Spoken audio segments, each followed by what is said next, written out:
요즘 우리는 주변에서 가장 많이 듣는 이야기가 경제가 너무 어렵다 하는 이야기를 듣습니다. 한때는 부자 도시라는 말을 들었던 울산마저도 자동차 산업, 조선 산업의 부담으로 현대중공업만 하더라도 한 2만 명 가까운 근로자가 떠났다고 그렇게 뉴스를 봤습니다. 울산, 특히 울산 동부 쪽에 불 꺼진 상가, 원룸이 많다고 그렇게 뉴스가 나옵니다. 참 그런 뉴스를 볼 때마다 저는 성도들 걱정이 많습니다. 참 어려운 시대를 우리는 함께 살아가고 있다. 개인적으로나 또 교회적으로 또 온 나라가 참 어려운 시대를 살아가고 있다. 어렵지 않은 사람 없고 어렵지 않은 교회 없습니다. 다 모두가 다 어려운 상황이죠.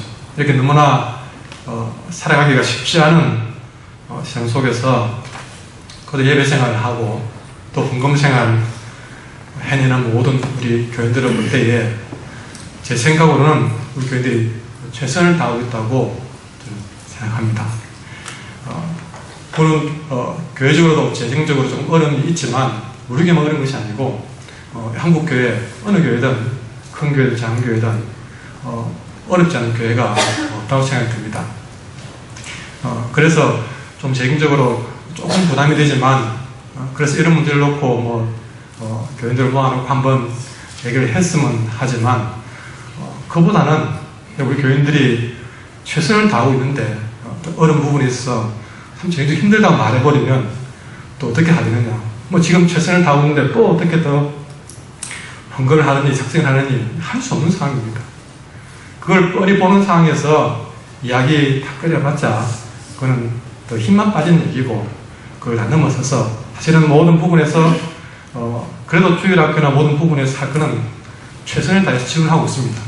그러니까 성경학교나 모든 수련회가 진행되는 데는 차질이 없도록 지원되고 있습니다. 사실 좀 많이 밀리고 부족한 부분들은 교육자 생활비 부분 그런 부분들이 작년부터 좀 밀려있던 뿐이지 그 일반적인 행사에 관해서는 또 절대 지원이 늦춰지지 않도록 이렇게 지원을 최대한 하고 있습니다. 그렇다면 다른 특별한 우리가 지금 상황에서 힘을 내지 못하는 상황에서 없다 하기보다는 우리는 오히려 그런 것보다는 더 우리가 서로가 힘을 모아서 열심히 하자. 그것이 더 중요한 일이라고 생각이 듭니다. 그래서 다른 경제적으로 부담을 주기보다는 오히려 이 말씀을 통해서 영적으로 힘을 내자는 것이 제가 목회적으로 추구하는 바입니다. 자, 이런 시점에서 우리는 오늘 우리 주시는 말씀을 우리의 삶에 되새겨 보는 말씀으로 들어야 될 줄 믿습니다. 이 나라 경제가 참 그 어느 때보다 어려운 것은 분명한 사실입니다. 이거는 부인할 수가 없는 겁니다. 그런데 이 나라 경제가 어렵다는 것 이걸 두고 실제 이런 극심한 경제 위기보다 더 문제가 뭐냐면 이 국민들 사이에 퍼지고 있는 불안감입니다. 어려운 건 분명하지만 이 어려운 문제를 같이 만났을 때에 그 문제를 어떻게 풀어가느냐가 굉장히 중요한데 이런 이야기에 계속 불안감만 커져서 앉으면 경제가 안 좋다 그런 얘기를 한다는 것이죠.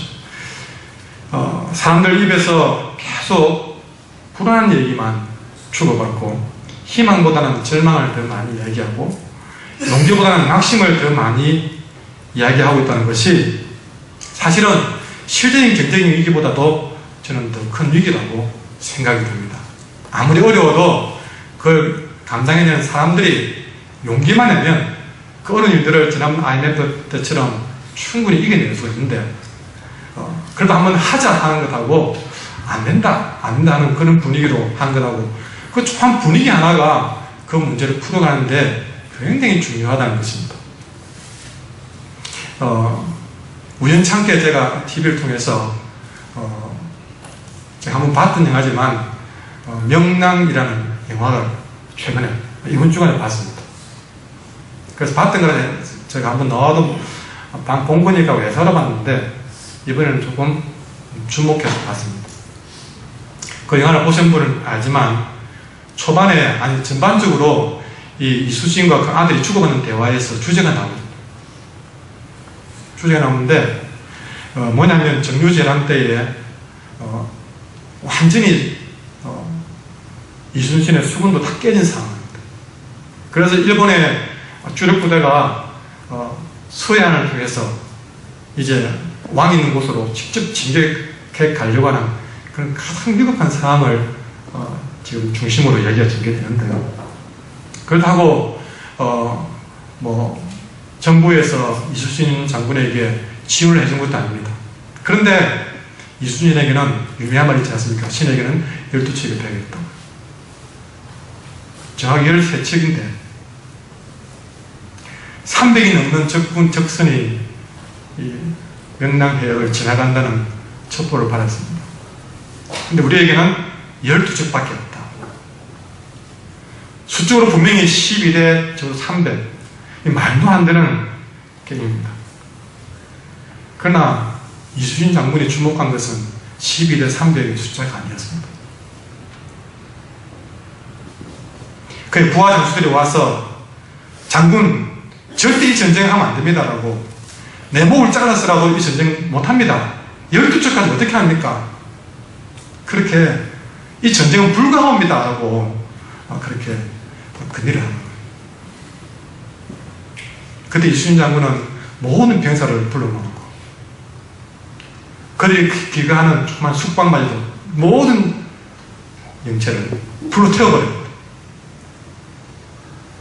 그때 유명한 말, 죽고자 하는 자는 살고 사고자 하는 죽을 것이다. 그렇게 하면서 지금 이수신 장군이 가장 걱정하는 것은 12대 300 숫자가 아니라 12척 가지고서는 이길 수 없다는 두려움입니다.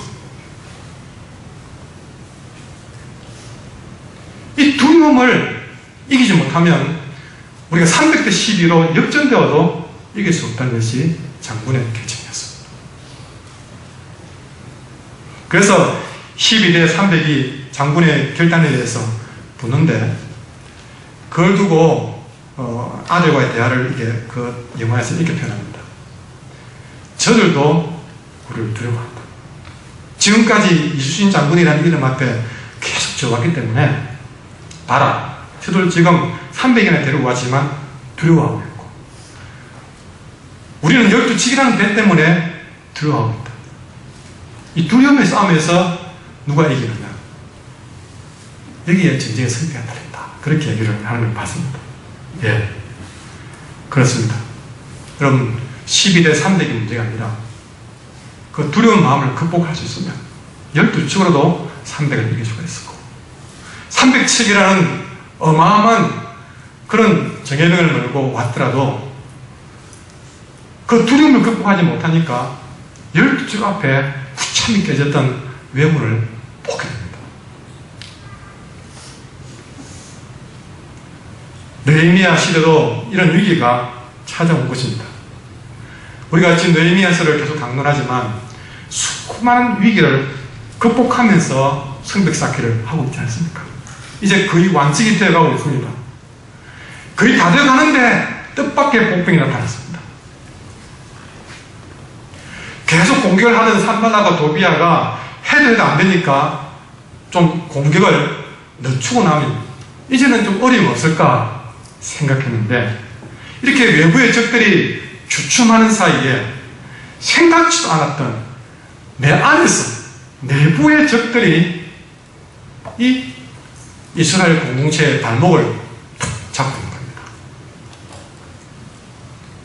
성벽 재건을 마무리 지어야 될 이 시점에 백성들 사이에 이런저런 불평의 소리가 터져나오기 시작했습니다. 그것이 오늘 본문에 고스란히 상세하게 기록해놨습니다. 그래서 1절에 보시면 유다 사람들이 원망하는데 어떻게 원망했느냐. 2절에 어떤 사람들은 한마디로 먹고 살기가 너무 힘들어 입에 풀칠하기도 힘들다고 얘기했습니다. 3절에서는 어떤 사람들은 빚이 너무 많아가지고 포도원도 바치고 밭도 저당 잡히고 집도 저당 잡히고 이제는 잡힐 것도 없다 이렇게 이야기하고 있습니다. 너무나 지금 우리의 상황과 비슷한 점을 보지 않습니까? 4절에 가서는 그 당시에 이스라엘은 페르시아의 속국입니다. 그럼 우리가 일제강점기 때에 얼마나 많은 것들을 수탈해 갔습니까? 심지어 녹그릇, 쌀, 모든 전쟁 물자, 웬만한 거는 다 헐뜯었습니다. 수사원, 우리나라의 광물, 무슨 보석들, 전부 수탈해 갔습니다. 이때도 마찬가지입니다. 그냥 먹고 살기도 힘든데 흉년이 왔어요. 그런데 기본적으로 페르시아가 이스라엘에 요구하는 세금은 말로 다 못합니다. 그러니 4절에 보니까 정말 그들은 빚을 내서 세금을 내야 될 정도로 그들은 세금에 짓눌렸습니다. 5절에 가면요, 앞에 말했던 이런저런 사연 때문에 아까 집도 팔고 논도 팔고 다 팔다 보니까 나중에는 자녀들까지, 자기 아들, 딸까지 팔아넘기는 일이 발생됩니다. 그러면 그 사람들은 집도 저장잡았다가 나중에 자녀들까지 팔면 그들을 잡아가지고 다른 데 노예시장에 팔아넘기는 이런 일들이 벌어진 겁니다. 그러니 백성들 속에서 얼마나 원성이 크겠습니까? 어쩌면 우리보다 훨씬 더 어려운 시대를 살아간 사람들이 이 느헤미야 시대의 사람들입니다. 성벽 재건에 힘을 모아도 모자랄 판에 이런 가장 중요한 인생의 민생고 때문에 이들은 큰 고통을 당하고 있는 겁니다. 그래서 느헤미야가 여기에 대해서 긴급하게 조사를 시켰습니다. 왜 이런 문제가 발생했는가 하고 조사를 딱 해보니까 제일 큰 원인은 그나마 잘 버텨왔는데 흉년이 오는 바람에 다 무너져 버렸어요. 제일 큰 원인은 흉년이었습니다. 그리고 앞에 산발라가 도비아가 얼마나 공격해 왔습니까? 그래서 지난번에 설교가 뭡니까? 한 손에는 창을 들고 한 손에는 꽹이를 들고 성벽을 쌓았던 거예요. 그러니 오로지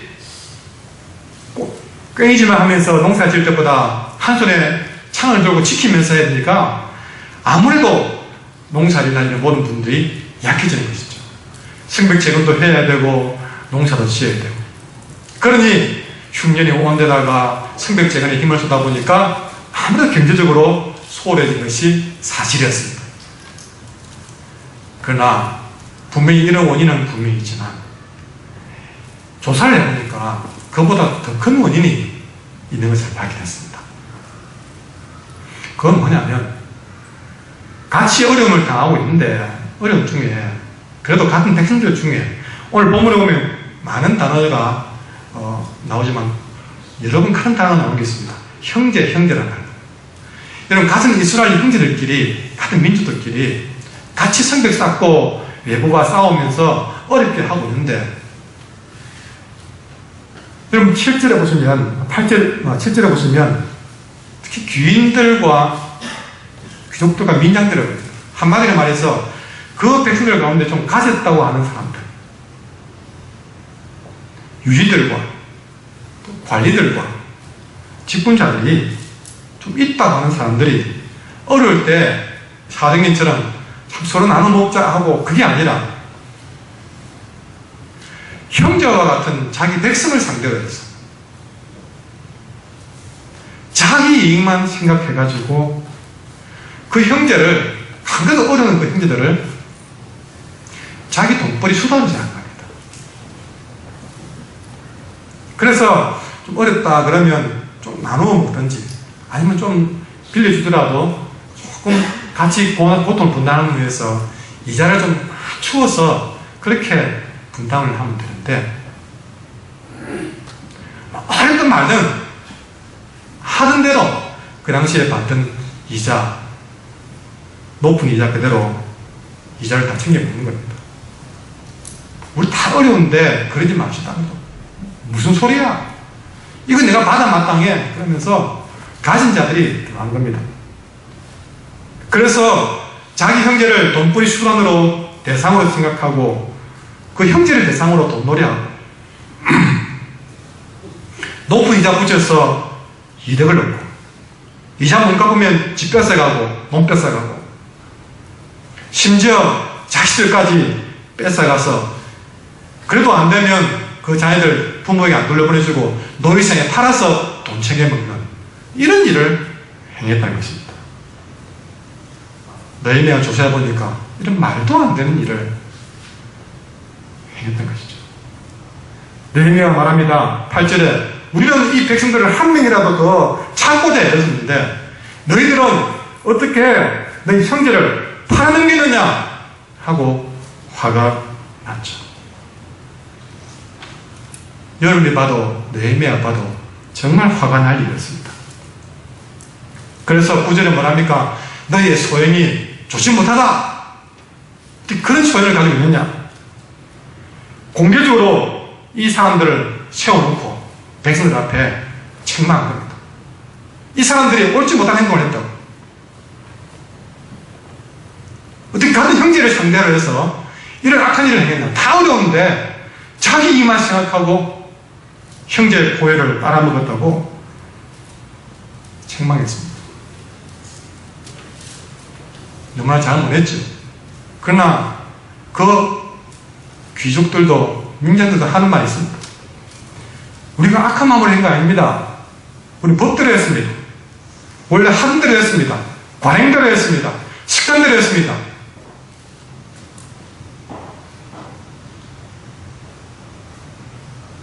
느헤미야는 깨달았습니다.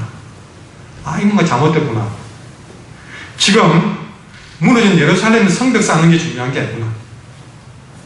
그보다 먼저 이 백성들 속에 이 귀족들을 생각하고 있는 것처럼 자기들이 잘못한 것임에도 불구하고 잘못한 줄 모르고 행하는 이 무너진 관행, 잘못된 습관부터 바꿔야 되겠다. 생각이 잘못됐다.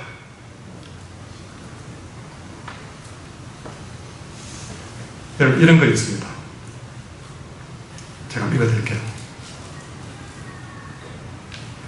나는 당신의 생애를 무너뜨릴 수 있습니다. 나의 억센 틀에다가 당신을 가두어서 당신을 비참하게 영원한 포로로 만들 수 있습니다. 내가 누굴까요? 내 이름은 나쁜 습관입니다. 난 날마다 조금씩 당신을 좀먹고 있습니다. 머지않아 나의 쇠사슬에 당신은 완전히 얽어매이고 말 겁니다. 내가 누굴까요? 내 이름은 나쁜 습관입니다. 여러분, 나쁜 습관이 우리가 얼마나 해로운지 치러쓰는 것이죠. 나는 당신을 쉽게 깨어른뱅이로 만들 수 있고 병자로 만들 수도 있습니다. 나는 당신을 쉽게 싸움꾼으로 만들 수도 있고 도둑으로 만들 수도 있습니다. 내가 누굴까요? 내 이름은 나쁜 습관입니다. 나는 당신으로부터 사랑하는 아들을 빼앗을 수도 있습니다. 당신의 아들, 딸의 존경을 가로챌 수도 있습니다. 난 어렵지 않게 당신의 친구를 멀리 떠나가게 만들 수도 있습니다. 내가 누굴까요? 내 이름은 나쁜 습관입니다. 나는 당신의 혀를 아주 사납게 만들 수 있고 당신의 눈을 엄탄하게 만드는 것이 어렵지 않습니다. 내가 누굴까요? 내 이름은 나쁜 습관입니다. 나는 거머리처럼 한번 들어붙으면 잘 떨어지지 않습니다. 나쁜 습관입니다.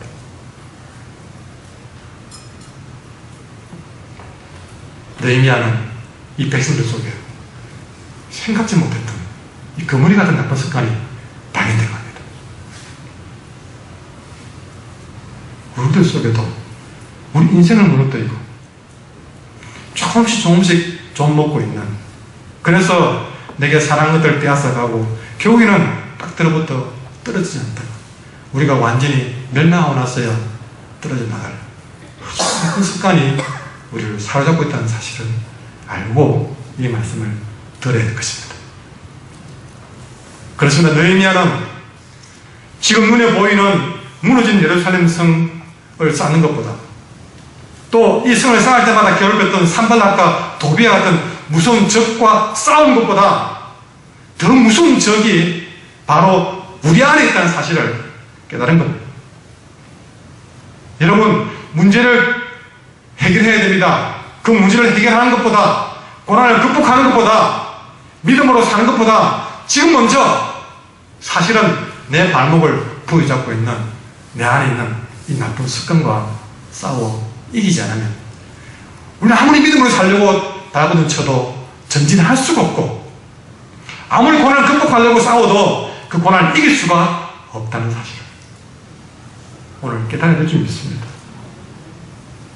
느헤미야는 이 예루살렘 사람들의 인생을 무너뜨려 왔던 이 악한 습관을 발견하고 이 좋지 못하는 것부터, 그래서 너희의 소행이 좋지 못하구나, 여기에 포함됩니다. 이것을 고쳐야 되겠다고 선포한 것입니다. 이것만 제대로 고치면 무너진 예루살렘 성벽이 쌓는 일도 훨씬 수월할 것이고, 산바닥과 돌베아 같은 더 큰 악이 도전해 와도 이길 수 있을 것이고, 어떤 문제가 와도 이 백성은 오히려 더 아름다운 모습으로 거듭나게 될 줄 믿는 것입니다. 여러분, 우리는 이 말씀을 통해서 이렇게 주목하셔야 됩니다. 나는 어떻게 하면 지금보다 훨씬 더 멋진 성도가 될 수 있을까? 맨날 고난에 자빠지고 나쁜 습관에서 못 벗어나가지고 그것이 악인 줄 모르고 행하는 그런 인생으로 살아왔는데, 그래서 맨날 우리는 남의 탓만하고 원망하고 불평하고 그렇게만 하고 살아왔는데, 이런 찌질한 성도에서 정말 고난이 와든 어떤 문제에 부딪히든 더 당당하게 이겨나갈 수 있는, 지금보다 훨씬 더 멋진 성도가 되려면 어떻게 해야 되는가 하는 것입니다. 그런 의미에서 좀 더 나은 우리의 삶을 바라보면서 이 말씀을 드려야 되겠습니다. 좀 더 우리가 더 멋진 성도가 되기 위해서 첫 번째 우리가 해야 될 과제는, 따라합시다. 내 입을 닫고 깊이 생각하는 시간을 가집시다. 여러분 아십니까? 많은 문제가 우리의 이 더러운 입으로부터 망가뜨리는 사실을 제가 처도에도 말씀드렸지만, 경제적인 위기도 있고 11대 300의 위기도 있지만, 그보다 더 큰 문제는 우리의 입으로 서로 무너뜨리는, 이것이 가장 큰 문제예요. 이런 입은 닫아버리고 우리는 더 깊은 생각으로 들어가야 됩니다. 자, 오늘 느헤미야가 어려운 문제를 만났습니다. 원인은 아까 말했지만 흉년이었고, 그리고 가진 자들의 횡포였습니다. 분명합니다. 원인은 거기에 있습니다. 그러면 흉년이 없으면 이 가진 자들이 횡포를 행하지 않으면 해결되는가요? 느헤미야는 이 사실을 발견하고 충격을 받았습니다. 6절에 보시면 내가 백성의 부르짖음과 이런 말을 듣고 크게 분노했다. 처음에 느헤미야도 인간이기 때문에 이런 얘기를 들으면 화가 났습니다. 분노했습니다. 분노해서 이 사람들을 공개적으로 불러놓고 책망도 했습니다.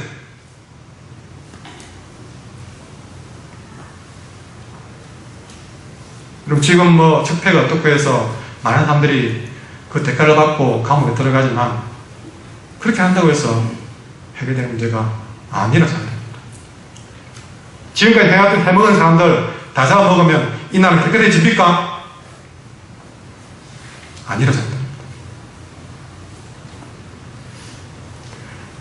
한 명도 없이 다 잡아서 적폐청산을 한다 할지라도 우리가 변하지 않으면 또 다른 적폐의 대상은 만들어지게 되겠습니다. 오늘 이 본문에서 나오는 적폐 대상은 귀족들과 민장이었습니다. 그러나 이것 때문에 분명히 느헤미야는 화가 났습니다. 분노했다고 분명히 말했습니다. 그러나 그도 인간이기 때문에 분명히 똑같이 분노했지만 그 다음 태도는 달랐습니다. 7절 가지겠습니다. 시작. 깊이 생각하고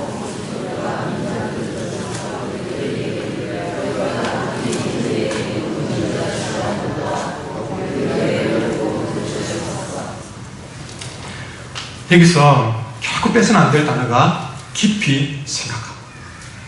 6절에서 분명히 분노했습니다. 그러나 그는 바로 깊은 생각으로 들어갔습니다. 사람들 있잖아요. 분노할 일이 생길 때 바로 터뜨리고 그 분노를 표현당하는 것도 있습니다. 느헤미야는 무엇보다도 사실은 이 사실에 충격받은 사람입니다. 뒤에 보면 알지만 얼마나 느헤미야가 이 백성을 헌신했는지 모릅니다. 그런데 이렇게 뜻밖의 장소에서 이런 일이 벌어졌으니까 느헤미야라서는 할 말도 많고 이들을 어떻게 해야 되겠다는 분노가 왜 틀리지 않겠습니까? 그러나 그럴 때일수록 느헤미야는 한 발 물러앉아서 깊이 생각했다. 이 말을, 히브리어 말을 직역하면 이런 뜻입니다. 그럼 따라할까요? 나의 마음이 내게서 다스려졌다. 분노는 마음을 다스리지 못한 상태인데, 그럴 때 느헤미야는 한 발 물러앉아서 깊이 생각했다. 다시 말해서 내 마음을 다스렸다. 내 마음을 다스렸다.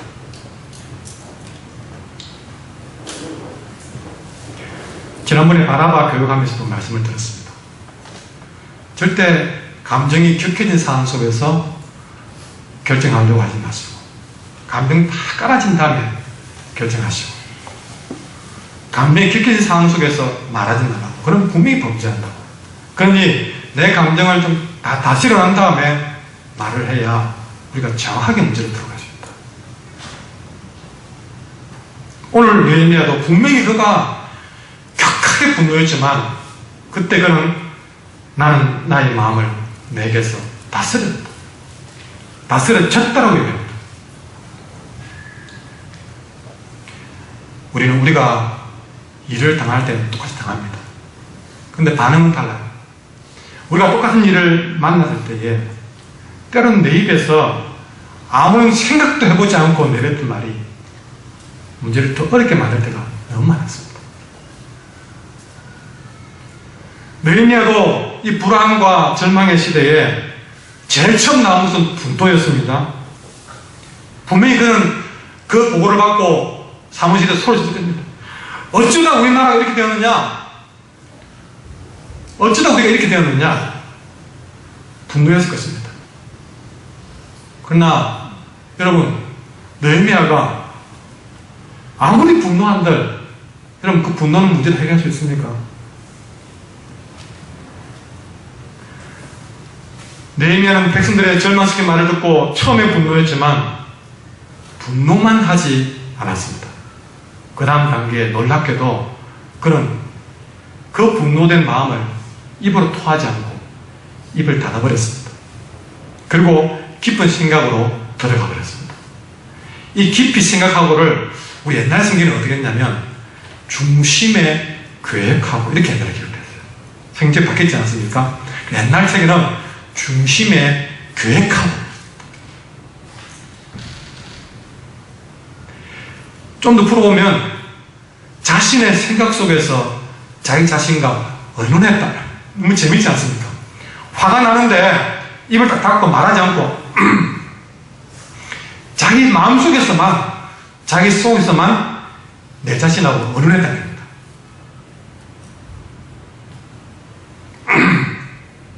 그것이 나의 마음이 내게서 다스려졌다는 뜻이에요. 그래서 여기서 느헤미야가 입 닫고, 느헤미야야, 너 이렇게 화내면 안 돼? 그걸 어떻게 하면 좋을까? 이런 생각 했을까요? 물론 그런 생각도 했을 겁니다. 그러나 우리의 느헤미야 그런 느헤미야가 아닙니다. 그가 깊이 생각할 때는 자기 자신과 이야기한 것이 아니라 내 안에 있는 하나님 앞에서 묵상한 겁니다. 다시 말해서 하나님, 입으로 하나님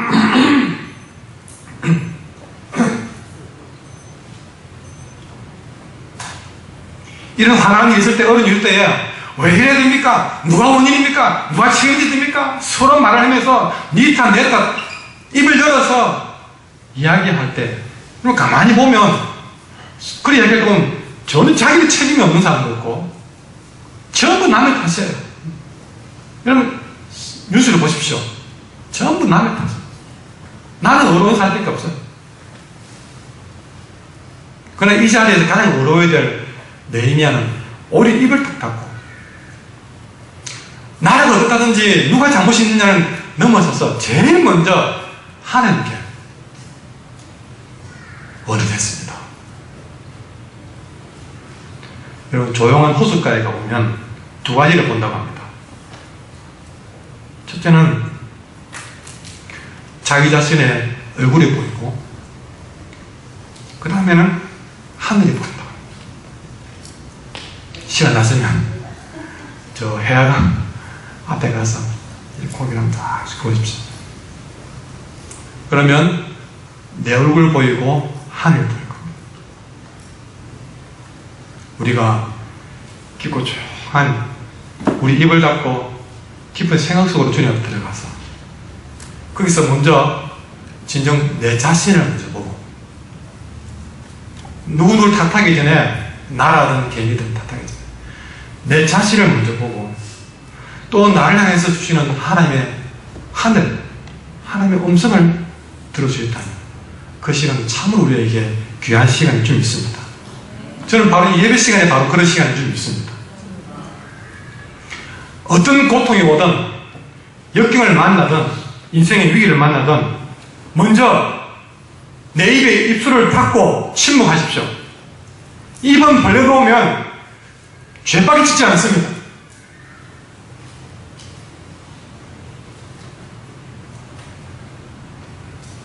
입을 열어서 좋은 말 하는 사람 많이 없습니다. 대신에 하나님 앞에 엎드려서 생각하는 시간을 가지십시오. 말씀 앞에서 내 자신을 비춰보고, 말씀 앞에서 내게 말씀하시는 하나님의 음성을 들을 수 있어야 됩니다. 이것이 우리가 더 멋진 성도로 가는 첫 번째 길인 줄 믿습니다. 한 목사가 여러분에게 길을 제시하는 것이 아닙니다. 하나님이 이 상황 속에서 답을 주셔야 됩니다. 개인마다 어떤 문제를 만나도 상관없습니다. 하나님 앞에 나아가서 깊은 묵상의 시간을 가지십시오. 자, 두 번째로, 그 자리에서 말씀이 깨닫게 하시는 우리의 죄를 피하지 말고 인정하시기를 바랍니다. 모든 고난이 죄로 말미암는 것은 아닙니다. 그러나 어떤 고난은 분명히 죄로 말미암아서 온 것도 있습니다. 느헤미야가 이들이 만난 고난을 가만히 봤을 때에, 아, 우리가 잘못했구나, 너희의 소용이 오지 못하다, 우리가 잘못 살았구나 하는 것을 말씀을 깊이 묵상하는 과정에서 깨달았습니다. 그러니까 말씀을 깊이 묵상해 보니까 내가 뭘 잘못했고, 귀인들과 민장들이 뭘 잘못했고, 이스라엘 백성들이 무엇을 잘못했는가가 말씀을 묵상하니까 딱 나오는 겁니다. 깊이 묵상하고 얻은 답을 내면 들고 모든 백성을 불러 모았습니다. 대회를 열어서 불러 모아서 우리에게 내가 주님 앞에서 묵상하니까 이런 잘못이 있습니다 라고 말씀해 주었습니다. 여러분, 느헤미야가 말씀 앞에서 깨달은 우리의 잘못은 무엇이냐? 9절 말씀 가지겠습니다. 시작. 내가 또 이르기를 너희의 소행이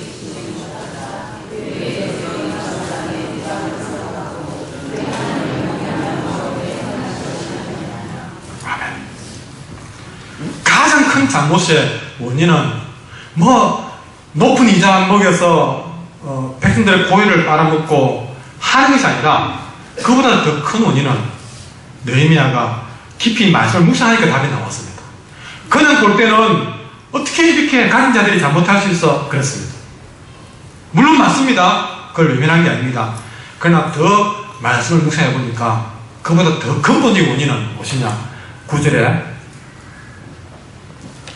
너희의 소용이 오지 못하다 우리의 대적 이방산의 병을 생각하고 우리 하나님을 경외하는 가운데 행할 것이 아니다. 무슨 말입니까? 우리가 이렇게 세상 사람들에게 웃음거리가 된 것은 우리가 하나님을 두려워하지 않아서 그렇다. 이걸 깨달은 겁니다. 이 귀족들이든 민장들이든 직분자이든 백성들이든 하나님을 두려워하지 않았다는 것입니다. 이것이 가장 큰 근본적인 원인이었다. 돈을 빌려줄 때 이자 받는 거 죄 아닙니다. 그럼 은행은 다 범죄 집단이 얘기해요.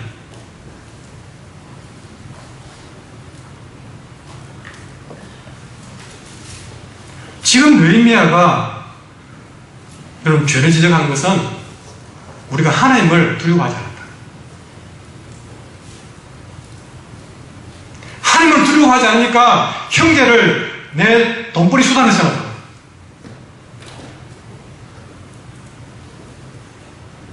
같은 교회 다니면서 교인으로 생각하지 않고 정말 승계될 생각하지 않고 어떻게 하면 저 사람은 좀 돈을 얻을까? 돈벌이 될까?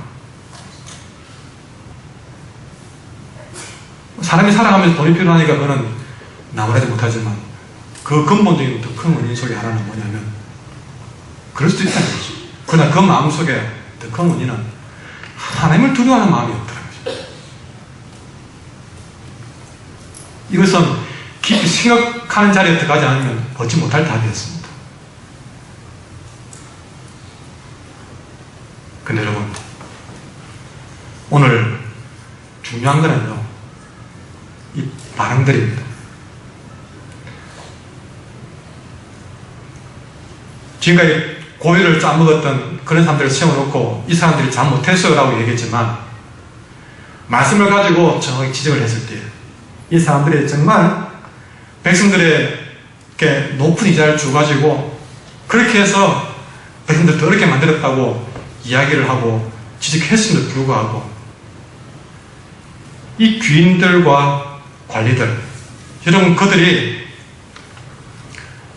어쩌면 그런 지적을 했을 때 반발할 수 있습니다. 그러나 느헤미야는 정확하게 그들이라 할지라도, 그들이 아무리 귀족이라 할지라도, 또 가진 자라 할지라도 그들의 죄를 죄라고 말씀 가지고 정확하게 지적을 할 수 있는 느헤미야의 용기.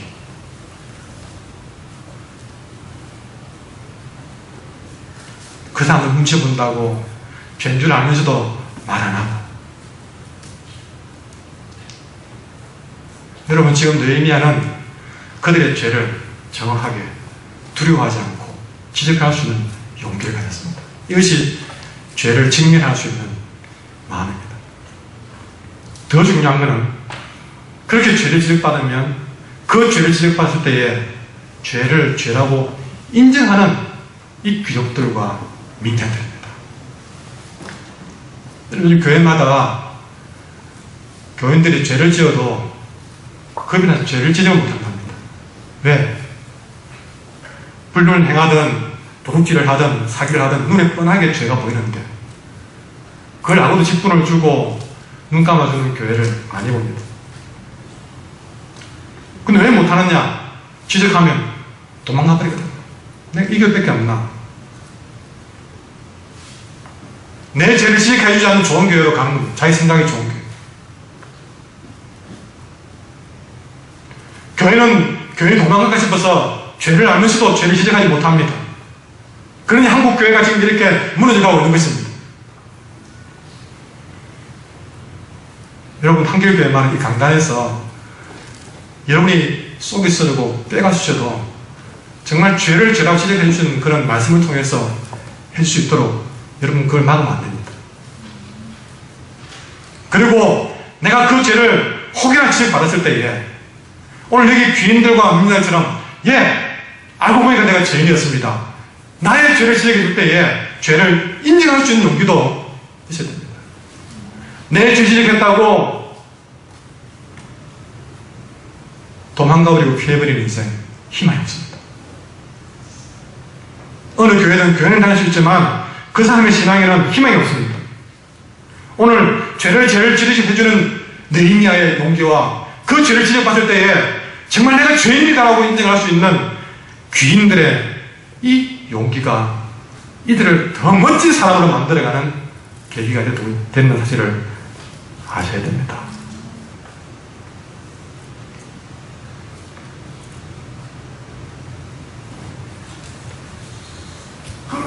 죄는 우리 인생에서 뗄래야 뗄 수 없는 존재입니다. 그 죄가 우리가 들어붙었을 때에 이 강단에서 말씀을 통해서 그 죄를 지적해줘야 돼요. 몰라서 죄 짓는 것이 아니라 알도록 해줘야 돼요. 지적해주면 우리 교인들은 그 죄를 지적받을 때에 그것이 내게 있을 때는 그 죄를 인정하고 그 죄를 우리는 뗄 수 있도록 해야 되겠습니다. 다윗이 왜 하나님의 마음에 합한 사람이었습니까? 그가 자기 신하였던 나단 선지자에게 잘못을 지적받았을 때에 왕의 보좌에 내려와서 내가 과연 그 사람입니다. 내가 범죄했습니다. 침상을 지키며 고백했던 그 용기 때문에 하나님이 내 마음에 합한 사람이다. 여러분, 우리는 말씀을 통해서 우리의 죄를 보아야 되고 깨닫게 하시는 그 죄를 우리는 과감하게 인정해야 되고 그렇게 나가면 지금보다 훨씬 더 멋진 성도가 될 줄 믿습니다.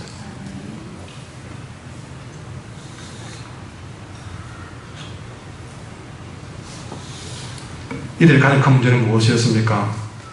하나님을 두려워하지 않았던 이유였습니다. 우리의 가장 큰 문제도 바로 거기에 있습니다. 우리가 헌신을 안 해서도 아니고 우리가 무슨 열심히 살지 않지도 않습니다. 아무리 열심히 하고 헌신했어도 내 마음속에 하나님을 두려워하지 않는 말을 하고 하나님을 두려워하지 않는 행동을 한다면 여러분, 우리는 이 시간 다시 한번 제일 먼저 해야 될 일은 주님을 온전히 믿어야 할 것입니다. 하나님을 제대로 두려워할 줄 알아야 됩니다. 서로 간에 지켜야 될 것은 바로 이겁니다. 뭐 이자를 지켜주고 많이 주고 아닙니다. 중요한 것은 가진 자든 없는 사람, 우리 모두 하나님을 두려워할 줄 알아야 됩니다. 이것이 우리의 삶을 바꿔갈 수 있습니다. 세 번째, 여러분, 이들이 말씀을 깊이 생각하고 그 말씀에서 깨닫게 하시는 바를 그들은 용기를 가지고 인정했습니다. 중요한 것은 여기서 그치면 안 된다는 것이죠. 세 번째입니다. 이들은 새로운 삶을 선포했습니다. 우리가 회개는 하지만 지금까지 수많은 회개를 했지만 여전히 그 자리에 머물러 있었던 것은 여러분, 우리가 항구에 묶여있는 배를 생각해 봅시다. 그 배 위에서 동쪽으로 저어보고 우쪽으로 저어보고 아무리 저어봐도 진도가 안 나왔어요. 그러면 졌다가 왼쪽을 힘을 더 줘볼까? 오른쪽을 힘을 더 줘볼까? 아니 무게를 들어볼까? 온갖 방법 다 동원해 봅니다. 그래도 안 나갑니다. 이유가 뭔지 압니까? 아직도 강구에 묶여있는 줄을 끊지 않았습니다. 그것을 과감하게 끊어버리고 그 안에 동쪽으로도 가고 서쪽으로 힘을 주면서 그렇게 해야 이 배가 전진해 갈 수 있는 것입니다. 우리가 수십 번, 수백 번 눈물로도 때로는 몸부림치면서 회개도 해봤지만 문제는 새로운 삶을 결단하지 않았던 겁니다. 죄를 고백하고 죄를 회개하는 자리가 이르렀지만 그 죄에서 떠나는 일들을 해보지 않았다는 것입니다. 신앙생활 하면서도 여러분들은 은혜도 받고 회개도 하고 많은 걸 해봤지만 아직도 여러분은 하나님 앞에서 제대로 된 결단을 못하고 신앙생활 하는 경우가 얼마나 많은지. 우리가 회개하면서 하나님 용서해 주십시오. 일단 중요한 건 그 다음에 하나님 저를 용서해 주신다면 이제부터는 이렇게 살겠습니다라는 새로운 결단이 나와야 됩니다. 오늘 본문에 그런 내용이 나옵니다. 자, 문제가 발생되었습니다. 원인을 파악했습니다. 깊이 묵상하면서 하나님이 다 떠들었습니다. 그리고 그들의 죄를 인정했습니다. 그 다음에 어떻게 하느냐. 10절 말씀 같이 읽겠습니다. 시작. 나와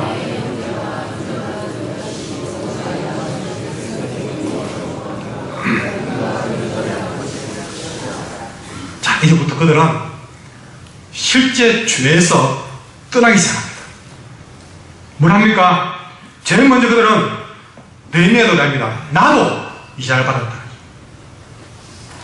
자, 우리 모두 다 이제부터 그 이자 받는 걸 하지 말자. 이것 때문에 우리가 어려웠다면 이자 받는 걸 하지 말자. 11절에는요, 그 다음에 나가서 이미 우리가 좀 많이 받아온 거, 이제 좀 상당한 부분 돌려주자.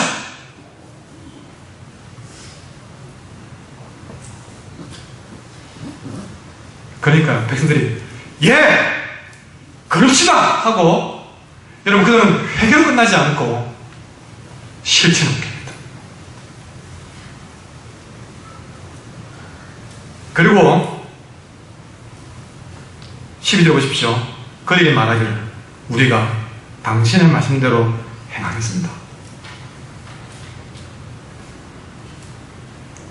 그럼 정말 이 부분에서 느헤미야가 깊이 묵상하고 말씀을 선포하니까 모든 백성이 우리 모두 느헤미야 말대로 해봅시다. 이자 받는 건 그 쉬운 일 아니지 않습니까? 그래도 한번 해봅시다. 우리가 살기 위해서 해봅시다. 좀 돌려주고 돌려줍시다. 쉬운 일 아닙니다. 그러나 느헤미야가 한번 해보자 그러니까 우리가 당신의 말대로 한번 해보겠습니다 하고 실제로 아무것도 요구하지 않겠습니다. 그때 느헤미야가 13절에 먼지를 탈탈 털면서 말했습니다. 자, 우리가 결심했습니다. 근데 여러분, 이 자리에서 우리가 모두 결심했는데 만약에 우리 가운데에서 이 말대로 행하지 않는 사람이 있으면 하나님이 똑똑히 도와두었다가 그 사람의 집과 사람에서 똑같이 하나님이 먼지 틀듯이 털어버릴 거예요. 우리 모두 결심했으니까 여러분 한 사람도 배신하지 말고 마음을 모아서 우리가 이 일을 한번 행해봅시다. 만약에 비겁하게 배신한 사람이 있으면 하나님이 가만히 안 둔다는 얘기죠. 그때 백성이 뭘 했습니까?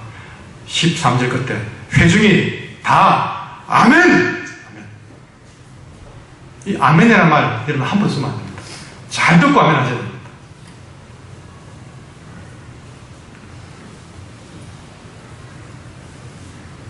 이 아멘 한마디에 모두의 마음을 하나로 자, 그렇게 하는 순간 어떤 일이 벌어집니까? 온 백성이 느헤미야가 묵상하고 선포한 말씀 속에 아멘으로 하나로 똘똘 뭉치고 나의 죄를 인정하고 그 다음에 죄를 떠나기로 실제로 결단하고 난 다음에 아멘으로 딱 뭉치고 나니까 지금까지 그 슬퍼하던 백성들의 울음소리가 딱 그쳐버립니다. 그 증거가 뭔지 아십니까? 앞에 울음소리가 이제는 찬양으로 바뀌어버렸습니다. 13절 보면 아멘하고 여호와를 찬송하고 백성들이 그 말한 대로 행하야 되니라. 아무리 어려워도 깊이 묵상하고 내 죄를 인정하고 죄를 떠나기로 결단하고 아멘으로 마음을 모으니까 그 고통의 자리가 치유의 자리가 되고 오히려 그 고통의 자리가 예배의 자리가 되고 그 고통의 자리가 회심의 자리가 되고 그 고통의 자리가 찬양의 자리가 되는 것을 오늘 보게 되는 것입니다. 놀랍지 않습니까? 저는 우리가 교회를 다니면서 늘 말하지만 다른 일에 우리가 마음을 빼앗기면 안 됩니다. 방금 말씀드렸던 이런 모습으로 우리 교회가 보조를 촥촥 맞춰 나가면 세상에 어떤 태풍이 불어오고 우리 안에 어떤 문제가 발생되어도 겁날 것이 없다고 저는 믿습니다. 저는 지금까지 한길교회를 목회한 10수년 동안 한길교회 외에는 다른 걸 생각해 본 적이 없습니다. 노예에서 어떤 부름을 받고 어떤 일을 해도 여러분 우리를 그런 데 우리가 시간 빼앗길 필요가 없습니다. 저는 노회에서 제 나이나 모든 위치가 이제 뭔가 중간에서 역할을 해야 될 중요한 위치가 되었음에도 불구하고 참 그런 일에 관심 없습니다. 저는 한길교회 목표를 위해서 할 사람이 다른 관심 없습니다. 지금이야말로 우리 모두가 주를 향해서 새로운 결단을 해야 될 때입니다. 여러분 생각해 보십시오. 우리가 새로워지려면 우리의 부끄러운 면에 대해서는 회개하고 하나님 원하지 않는 일에 대해서는 결단을 하셔야 됩니다. 그렇지 않으면 복을 받을 수가 없습니다. 여러분을 자세히 들여다보십시오. 내가 이 행동을 했을 때, 이 말을 했을 때에 과연 이것이 하나님께 복받을 일인가를 생각해 보셔야 됩니다. 우리는 이제부터 끊어야 됩니다. 기도하지 않는 악한 흐름을 끊어야 됩니다. 말씀에 순종하지 않는 악한 흐름을 끊어야 됩니다. 이유 불문입니다. 내게 맡겨준 사명 앞에 망설이는 잘못된 흐름을 끊어야 됩니다. 무엇보다 내 안에 가는 큰적인 교만의 흐름을 끊어야 됩니다. 육신의 정욕을 끊어야 되고 불신하는 말을 끊어야 되고 서로 힘 빠지는 말을 끊어야 됩니다.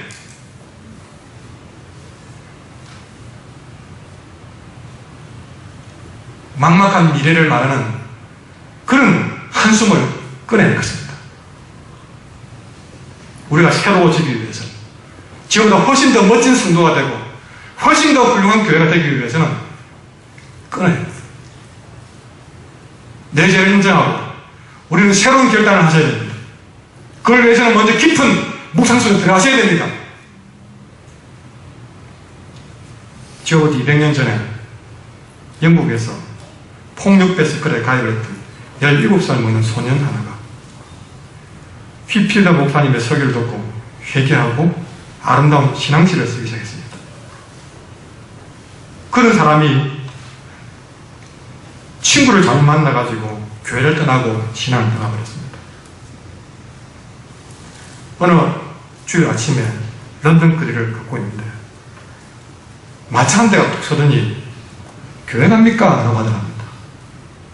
예. 그 마차에서 부인이 얼른 타세요. 부인이 자기 이름을 소개하니까 이 청년도 부끄럽지만 예, 내 이름은 로버트 로빈슨입니다. 소개했습니다. 그 이름을 듣고 이 부인이 깜짝 놀랍니다. 혹시 당신 시인 아니냐고.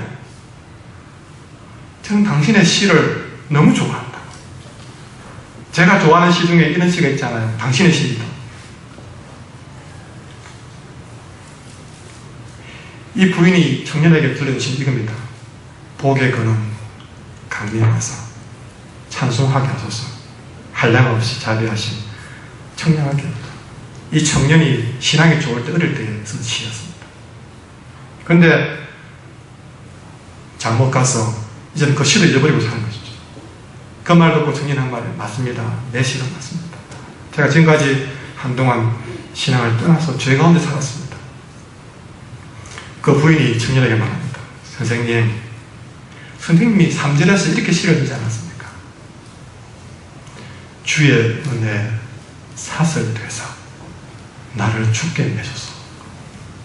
우리 마음은 연약해서 범죄하기 쉬우니 하나님이 받으시고 천국 도장을 꽉 찍어주세요. 내 마음대로 안 됩니까? 우리는 가만히 두면 죄대로 살 수밖에 없습니까? 하나님이 나를 받아서 천국 도장을 그냥 확 찍어달라고 그 당신의 시를 그렇게 쓰지 않았습니까?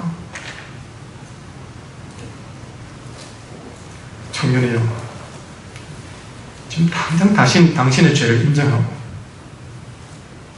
다시 당신이 쓴 시대로 한번 살아보십시오. 그 말로 청년은 그날 아침 바로 교회 앞에서 내가 이런 죄입니다 인정하고 세상을 살기로 결정한 겁니다. 여러분, 오늘 우리들에게 이런 결심이 필요합니다. 우리는 다시 일어나야 됩니다. 그러면 알아야 됩니다. 우리는 지금보다 더 멋진 한국의 교인들이 될 수 있습니다. 우리는 지금보다 더 훌륭한 일들도 할 수 있습니다. 우리도 다윗처럼 할 수 있고 우리도 에스더처럼 할 수 있습니다. 왜 못했느냐? 우리는 방금 말씀드린 그만한 일도 하지 못해서 못한 겁니다.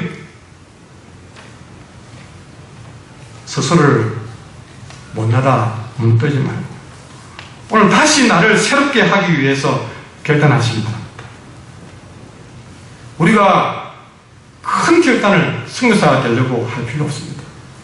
무슨 나를 세워라 별을 세워라 할 것도 아닙니다. 오늘 주신 말씀이라도 여러분들이 오늘 이들처럼 우리가 당신의 말씀대로 행하겠습니다. 아멘. 여호와를 찬송하고 그 말한 대로 행하기만 한다면 그날 주신 말씀대로만 살아만 내어도 우리는 지금보다 훨씬 더 멋진 성도가 될 수 있고 훨씬 더 좋은 교회가 될 수 있습니다.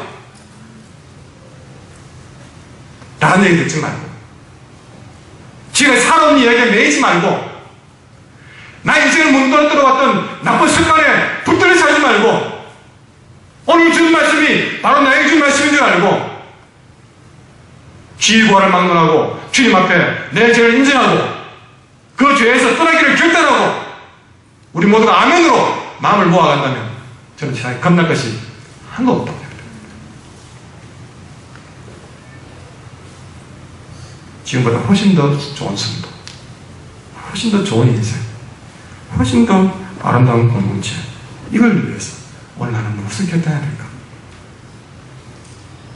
우리 학생들도 성적 하나에 좌우 휘둘리는 인생이 아니라 조금만 오늘 말씀대로만 살아간다면 우리 학생들도 세상에 함부로하지 못할 놀라운 인생들이 될 줄 믿습니다. 이 말씀을 생각하면서 주님, 우리는 부족하지 마요. 우리 주님은 완전하신 분입니다. 우리 그 하나님께 찬양하겠습니다.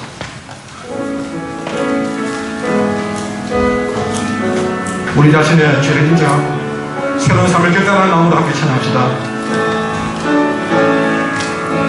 주여 우린 연약합니다. 우린 오늘 힘겨워합니다.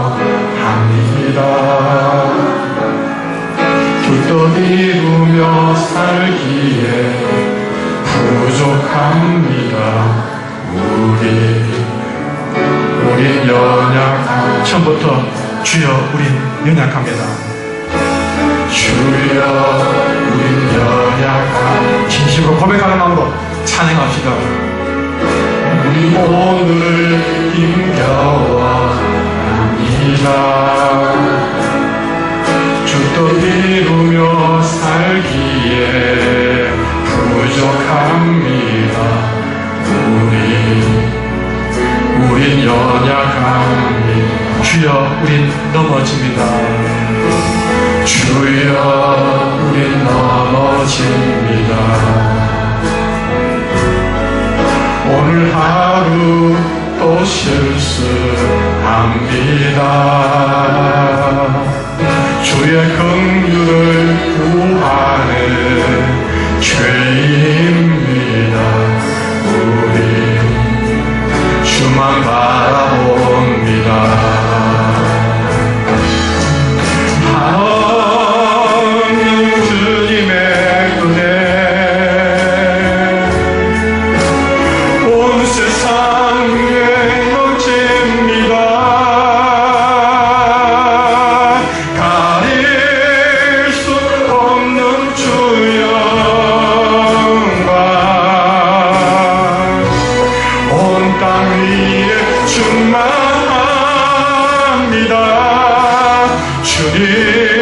주님만이 필요해.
아버지, 우리는 참 연약하고 부족하지만 우리 주님은 완전하신 줄 믿습니다.